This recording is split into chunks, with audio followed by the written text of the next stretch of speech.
Hello student, मैं विकास आप सभी का एग्जाम मंथन यूट्यूब चैनल पर स्वागत करता हूं। हम ज्योग्राफी पढ़ रहे थे और ज्योग्राफी भी इतनी बेसिक से पढ़ रहे हैं कि जिससे कि आपकी समझ डेवलप हो। अगर एक बार समझ डेवलप हो गई तो आपको कोई भी चीज़ बड़ी नहीं लगेगी। बेसिकली ऐसा है कि चीज़ कोई भी बड़ी नहीं है पढ़ने में, सभी चीज़ें बेसिक से बनी हैं। यदि आपका बेसिक क्लियर है तो आप उन चीज़ों को अच्छे से सोल्व कर सकते हो। जब चीज़ें बेसिक से बन रही हैं और आपका बेसिक क्लियर है तो वो चीज़ें बड़ी तो नहीं हो सकती, लेकिन हम ये कह सकते हैं वो थोड़ी लेंथी हो सकती हैं, पढ़ने में ज़्यादा हो सकती हैं, लेकिन समझने में कभी ज़्यादा नहीं हो सकती हैं। क्यों? उनका निर्माण इन बेसिक से ही हुआ है, जो बिल्कुल बेसिक में पढ़ा रहा हूँ। तो ये हमारी ज्योग्राफी की लगभग 5वीं क्लास है। अभी हम हर एक क्लास के ऊपर क्वेश्चन करने वाले हैं, तो आप सभी का काम है वीडियो को अच्छे से देखना, लाइक करना और शेयर करना, ठीक है, और चैनल को सब्सक्राइब करना। ज्योग्राफी का एक भय खत्म हो जाएगा आपके अंदर से जब ज्योग्राफी की आप पूरी कक्षाएं कर लोगे, पूरी क्लासेस कर लोगे, ठीक है। तो आपको रेगुलर रहना है क्लास में, रेगुलर नोट्स मिल रहे हैं, नोट्स देखने हैं और पढ़ना है। हर एक वीडियो के बाद क्वेश्चन अटेम्प्ट करने हैं। अगर क्वेश्चन अटेम्प्ट नहीं कर पाओ तो वो मेरी गलती है। यदि क्वेश्चन अटेम्प्ट कर पाओ तो समझ लेना कि सब कुछ सही चल रहा है, और मेरे ही क्वेश्चंस नहीं जबकि प्रीवियस ईयर में आए हुए सारे क्वेश्चंस करने हैं। अगर एक आध क्वेश्चन छूट रहा है वो तो 99% तो 100% कोई भी ठीक नहीं होता है। अगर आप 95 to 98% भी ठीक जा रहे हो क्वेश्चन करने में चैप्टर के बाद, तो आप बिल्कुल सही रास्ते पे हो। मेरे क्वेश्चंस नहीं, जो कि प्रीवियस ईयर के क्वेश्चंस, ठीक है। तो आपको अच्छे से वीडियो देखनी है, फिर उसके जो मेरे नोट्स हैं वो खोल के देखने हैं। जो मैं बोल रहा हूँ डिट्टो वो नोट्स आपको प्रोवाइड कराए जा रहे हैं। तो आपको भी बस अच्छे से वो नोट्स देखने हैं और वीडियो को अच्छे से सुनना है। उसके बाद जो वीडियो आएगी क्वेश्चन आंसर की, उसमें क्वेश्चन आंसर लगाइए बिना देखे, ठीक है। ऑप्शन देखिए फिर लगाइए, आप देखिए आप कितना कर पा रहे हैं। उसके बाद आप प्रीवियस ईयर भी लगाइए, आपको पता पड़ जाएगा कि इस क्लास की इंपॉर्टेंस क्या है, ठीक है। तो आज का जो हमारा टॉपिक है वो है भारत की समुद्री सीमा। देखो, जैसे कि हर देश का एक अपना नक्शा होता है, हर देश का अपना एक नक्शा होता है, हर देश की अपनी एक सीमा होती है, हर देश की अपनी सीमा होती है। देखो यहाँ पर क्या है, नेपाल है, इधर क्या है, चाइना लगा हुआ है। इसका मतलब ये हमारी सीमा है। ये जो ब्लैक बॉर्डर है क्या हमारी सीमा है देश की, इससे बाहर हमारा अधिकार नहीं है। इसी प्रकार समुद्र पर भी ऐसे ही अधिकार होते हैं जैसे कि भूमि पर अधिकार होते हैं, यानी समुद्र पर सभी का समान अधिकार है। समान का मतलब ये है कि सभी के लिए सीमा निर्धारित कर दी गई है कि इतनी सीमा तक तुम्हारा अधिकार होगा और इतनी सीमा तक तुम्हारा अधिकार होगा। ऐसा इसलिए किया गया है क्योंकि बहुत से देश ऐसे हैं जो समुद्र से अपनी सीमा बनाते हैं। अगर यह निर्धारण नहीं किया जाता कि कौन सा देश की सीमा कहाँ तक जाएगी, तो सभी देश कहीं ना कहीं तक घूमते रहते समुद्र में और किसी की देश की सीमा में अंदर घुस जाते। तो उससे क्या होता, उससे आक्रमण का डर रहता और देश पर अधिकरण का डर रहता। तो इसी को देखते हुए 1982 में एक संगठन की स्थापना की गई। किसकी? संगठन की स्थापना की गई। जिस प्रकार रेलवे आपका एग्जाम कराती है, एक टेंडर देती है किसी कंपनी को, उसी प्रकार समुद्री सीमा के निर्धारण के लिए एक टेंडर दिया गया। किसको? एंक्लोज को। किसको? एंक्लोज। एंक्लोज की फुल फॉर्म है United Nation Convention Law of Sea, ठीक है। फिर से बोलता हूं, United Nation Convention Law of Sea. इसे दिया गया टेंडर। इसे ये टेंडर दिया गया कि आपको ये निर्धारण करना है कि देश की सीमा कहां तक होगी, किस देश की सीमा कहां तक होगी और उसका कितना अधिकार होगा समुद्र पर। यानी वो कहां तक टैक्स ले सकता है, कहां तक द्वीप बसा सकता है, कहां पर वो खनिज पदार्थों का उत्खनन कर सकता है। इस प्रकार के अधिकार आपको निर्धारण करना होगा। मान लीजिए कि अगर ऐसा नहीं होता कि देश की सीमा का निर्धारण यानी समुद्री सीमा का निर्धारण नहीं होता, तो कितने युद्ध हो सकते थे। फॉर एग्जाम्पल, अगर आपके गांव में ये खुली छूट दे दी जाए कि किसी की जमीन बराबर नहीं है, किसी की जमीन सब पर सबका बराबर अधिकार है, तो सब लड़ते कि ये मेरी जमीन है, ये मेरी जमीन है, मेरा अधिकार है। ना तो कोई उसमें बुरा होता, ना ही कोई अच्छा होता, क्योंकि गलती उसकी थी जिसने ये कह दिया कि सबका बराबर अधिकार है, सबकी हो गई ये जमीन, ठीक है। तो निर्धारण करना जरूरी है। गांव में देखा होगा आपने, जमीन सबका अपना अपना एक अधिकार होता है, अपनी अपनी जमीन होती है। उसी प्रकार समुद्र पर भी हर देश का अपना अपना अधिकार होता है, जिससे कि लड़ाइयां ना हो, हम सीमित रहें अपनी सीमा के अंदर और युद्ध की स्थिति ना बने। इसीलिए इसका निर्धारण किया गया। और निर्धारण किसके द्वारा किया गया? तो निर्धारण किया गया एंक्लोज यानी United Nation Convention Law of Sea, जिसकी स्थापना 1982 में की गई थी। 1982 में ही स्थापना की गई थी और इसी के लिए स्थापना की गई थी समुद्री सीमा के लिए। क्वेश्चन पूछेगा समुद्री सीमा का निर्धारण किस सन में किया गया, तो 1982 में किया गया। और किसने किया? तो UNCLOS United Nation Convention Law of Sea ने किया।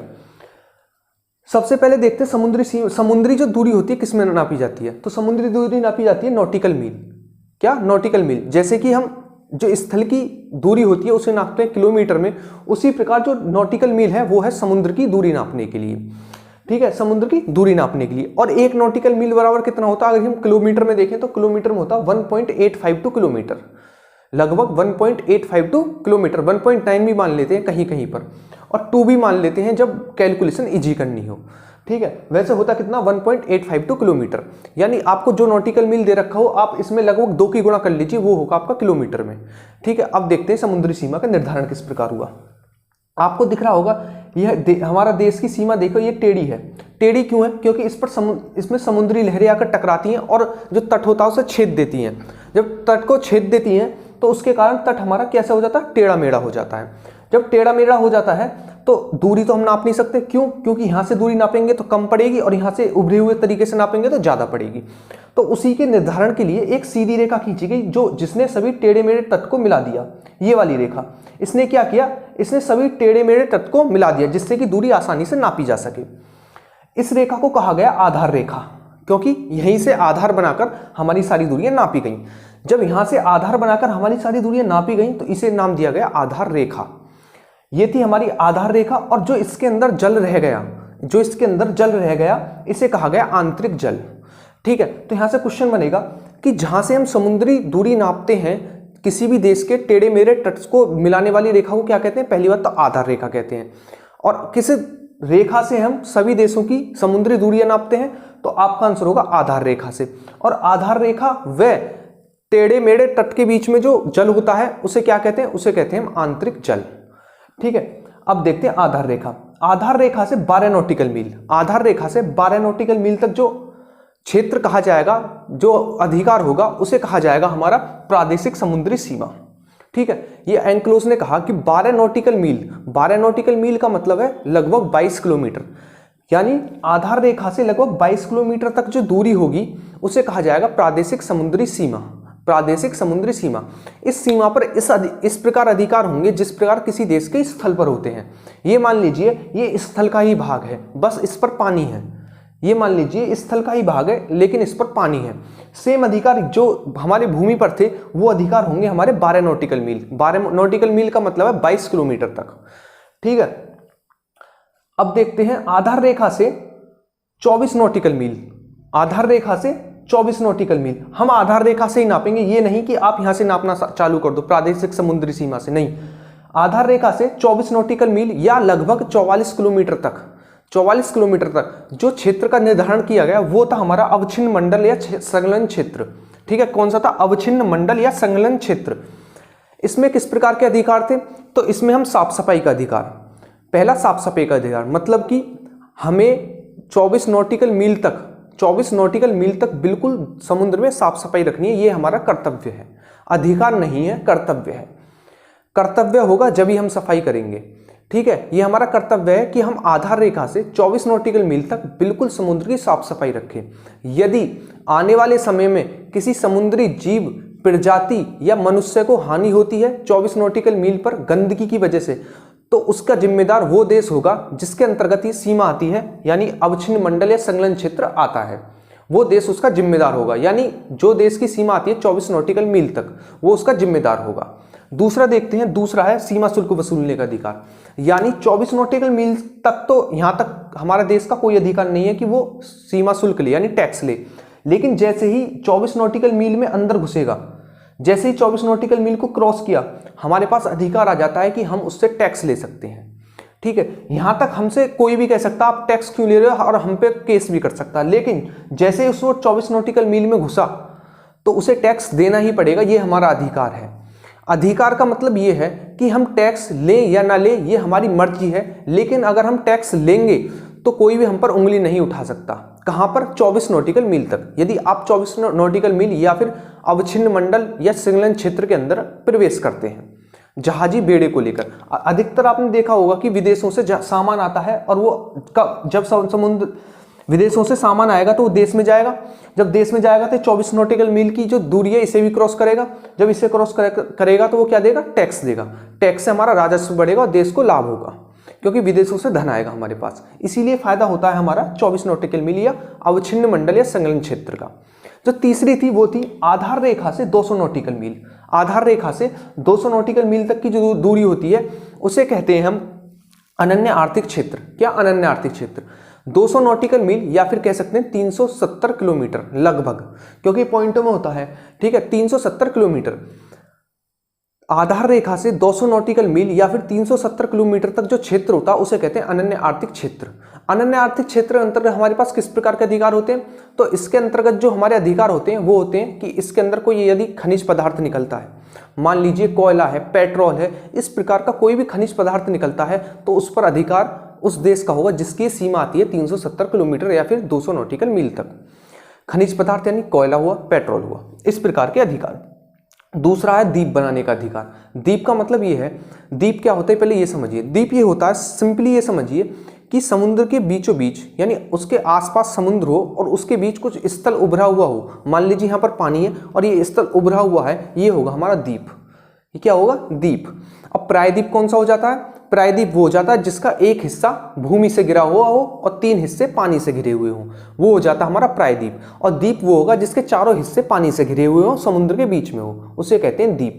ठीक है, तो द्वीप बनाने का अधिकार। द्वीप बनाने से क्या फायदा है? एक तो द्वीप से हम अपने कुछ भी जैसे कि हमने द्वीप बनाया तो हम उसके परीक्षण कर सकते हैं वहां पर जाकर। ठीक है, रहन सहन आने वाले टाइम में अगर जनसंख्या बढ़ जाती है हमारी तो हम द्वीपों पर जाकर रह सकते हैं। द्वीप भी हम कहां तक बना सकते हैं? 370 किलोमीटर या फिर 200 नॉटिकल मील तक, इससे बाहर हम बना नहीं सकते। इसके अंतर्गत हम द्वीप जो भी होंगे वो हमारा अधिकार होगा, उस पर हमारी जनसंख्या रह सकती है, जनता रह सकती है, उस पर हम परीक्षण कर सकते हैं। ठीक है, उस पर हम कोई फैक्ट्री वगैरह लगा सकते हैं जो समुद्र से व्यापार करती हो। मान लीजिए आप मछली उत्पादन कर रहे हैं, ठीक है, वहां से मछली पकड़ी और वहां पर अपना काम चालू कर दिया, तो द्वीपों का ये फायदा होता है। ठीक है, वो कहां तक कर सकते हैं? 370 किलोमीटर या फिर 200 नॉटिकल मील तक। दूसरा जो अधिकार होता है वो होता है वैज्ञानिक अनुसंधान स्थापित करने का। वैज्ञानिक अनुसंधान मतलब मान लीजिए कि ऐसा कोई परीक्षण है जो कि हमारा मुख्य भूमि पर नहीं हो सकता। यदि हम उसे मुख्य भूमि में करेंगे तो जो लोगों को है वो हानि होगी, तो हमें वो कहाँ करना पड़ेगा? देश से बाहर करना पड़ेगा। तो देश से बाहर भी हम कहाँ तक कर सकते हैं? केवल 200 नॉटिकल मील तक। 200 नॉटिकल मील से आगे हम नहीं जा सकते, वो हमारी सीमा नहीं है, वो हमारी सीमा वहां पर खत्म हो जाती है। तो यहाँ पर हम वैज्ञानिक अनुसंधान स्थापित कर सकते हैं, यानी वैज्ञानिक कार्य कर सकते हैं। कहाँ तक? 200 नॉटिकल मील तक या फिर 370 किलोमीटर तक। इसका फायदा यही है कि आने वाले समय में यदि परीक्षण करना पड़े या फिर परमाणु परीक्षण करना पड़े तो उसका फायदा ये देगा 370 किलोमीटर या फिर 200 नॉटिकल मील के अंतर्गत जो हमारा अनन्य आर्थिक क्षेत्र आता है। ठीक है, ये दिए थे ये जो हमारा एंक्लोज था इसने दिए थे 3 नियम या 3 क्षेत्र। इसी के अंदर सभी देशों की सीमाएं आती हैं। ये नियम सभी देशों पर लागू होता है, ऐसा नहीं कि भारत पर लागू होता है। ठीक है, तो आज हमने पढ़ा समुद्री सीमा। एक बार हम रिकॉल कर लेते हैं क्योंकि नेक्स्ट वीडियो में हम क्वेश्चन आंसर करने वाले हैं, तो आपका रिवीजन होना जरूरी है। तो सबसे पहले हमने पढ़ा समुद्री सीमा। समुद्री सीमा किस में नापी जाती है? तो नॉटिकल मील में नापी जाती है। 1 नॉटिकल मील बराबर कितना होता है? तो 1.852 किलोमीटर होता है। ठीक है, इसका निर्धारण किसने किया? तो इसका निर्धारण एंक्लोज ने किया। एंक्लोज यानी United Nation Convention Law of Sea ने किया। किस सन में किया? तो 1982 में इसका निर्धारण किया गया। ये सभी देशों पर लागू होता है। जिस प्रकार सभी देशों की अपनी एक स्थलीय सीमा होती है उसी प्रकार समुद्री सीमा भी होती है। तो एंक्लोज ने कितने क्षेत्र दिए? तो एंक्लोज ने 3 क्षेत्र दिए। उनका नाम क्या था? पहला था प्रायद्वीप समुद्री सीमा जो कि हमारी 12 नॉटिकल मील तक थी। दूसरा था हमारा अवच्छिन्न मंडल या संलग्न क्षेत्र जो कि हमारी 24 नॉटिकल मील तक थी। तीसरा था हमारा अनन्य आर्थिक क्षेत्र जो कि हमारी 200 नॉटिकल मील तक थी। ठीक है, जो हमारा पहला था प्रादेशिक समुद्री सीमा, उस पर हमें इस प्रकार के अधिकार प्राप्त थे जो हमें मुख्य भूमि पर प्राप्त होते हैं, सेम टू सेम। मान लीजिए बस ये है कि यहाँ पर भूमि है, यहाँ पर जल है, सेम अधिकार है। ये मान लीजिए हमारी सीमा यहाँ तक है मुख्य भूमि की, 12 नॉटिकल मील तक। दूसरा था 24 नॉटिकल मील, इसे कहते थे अवच्छिन्न मंडल या संलग्न क्षेत्र। यहाँ पर जो हमें अधिकार प्राप्त होते थे, पहला सफाई का अधिकार, यानी हमें सफाई करनी पड़ेगी, हमारा कर्तव्य है 224 नॉटिकल मील तक। ठीक है, दूसरा जो अधिकार प्राप्त था वो था हमारा टैक्स लेने का अधिकार। ठीक है ना, टैक्स लेने का अधिकार। जो हमारी तीसरी थी वो थी 200 नॉटिकल मील तक, जिसे कहते थे अनन्य आर्थिक क्षेत्र। इस पर जो हमें अधिकार प्राप्त थे, एक तो हम जो भी खनिज पदार्थ निकलेंगे उस पर हमारा अधिकार होगा, जैसे पेट्रोल, कोयला। दूसरा, हम द्वीप बसा सकते हैं रहने के लिए। तीसरा, वैज्ञानिक अनुसंधान स्थापित कर सकते हैं परीक्षण के लिए। ये थे हमारे इस पर अधिकार। ये थी हमारी 3 सीमाएं, प्रादेशिक समुद्री सीमा, अवच्छिन्न मंडल या संलग्न क्षेत्र और अनन्य आर्थिक क्षेत्र। तो इस वीडियो के अंतर्गत हमने पढ़ा समुद्री सीमा। सभी देशों पर ये लागू होती है, ना कि भारत पर, लेकिन हमने भारत की पढ़ी है, इसीलिए इस वीडियो के अंतर्गत हमने पढ़ा भारत की समुद्री सीमा। नेक्स्ट वीडियो जो होगी हम करेंगे इसके ऊपर क्वेश्चन आंसर, जिससे कि आपका कॉन्फिडेंस डेवलप हो। कॉन्फिडेंस डेवलप होने से ही आप एग्जाम में अच्छा कर सकते हैं। ठीक है, नोट्स इस वीडियो के तुरंत बाद डाल दिए जाएंगे। आप टेलीग्राम चैनल ज्वाइन कर लें या फिर मेरे व्हाट्सअप ग्रुप को ज्वाइन कर लें। व्हाट्सअप ग्रुप पर केवल नोट्स प्रोवाइड कराए जाएंगे, वहां पर टेलीग्राम पर चैटिंग चलती रहती है, इस वजह से नोट्स का पता नहीं पड़ता, ना ही वीडियो का पता पड़ता है कब वीडियो आई। ठीक है, तो आप या तो टेलीग्राम चैनल ज्वाइन कर लीजिए या फिर व्हाट्सअप ग्रुप ज्वाइन कर लीजिए नोट्स के लिए। और वीडियो को अच्छे से देखिए, वीडियो को शेयर करिए और चैनल को सब्सक्राइब करिए। मिलते हैं अपनी नेक्स्ट वीडियो में, जिसके ऊपर करेंगे हम क्वेश्चन आंसर भारतीय समुद्री सीमा के अंतर्गत। जब तक कीजिए आप रिवीजन। Thank you.